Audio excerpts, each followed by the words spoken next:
Hoy! Anong ginagawa nyo dyan? Oh, shoot! Lagot! Katapusan na natin. Takbo!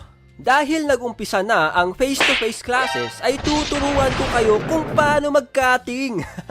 De, joke lang.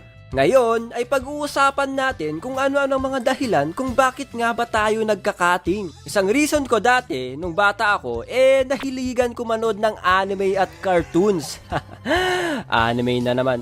Yes, dati kasi sa TV lang ako nanonood. May isang channel kasi dati na nagpapalabas sila ng mga 3 hanggang 5 episode.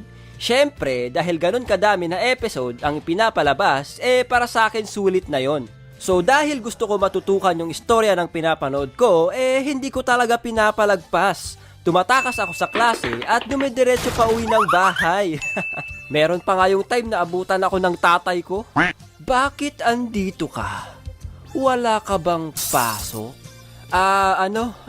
Early dismissal daw kami.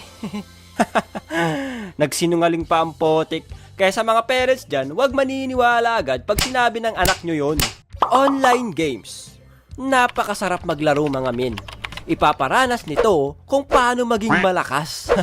Dito mo din mararanasan yung mga bagay na hindi mo nararanasan sa totoong buhay. Kaya minsan, tinatawag nila itong escape from reality.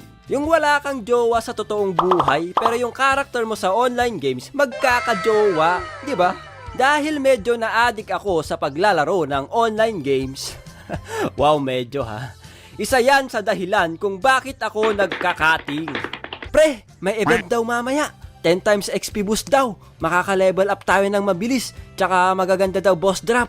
Talaga pre, tara cutting tayo. Sayang yun. Oh, sheesh! May event mamaya. Hindi ko pwedeng palagpasin yun. Baka mas lalo sila lalakas kaysa sa akin. At si Jen ay nag-cutting.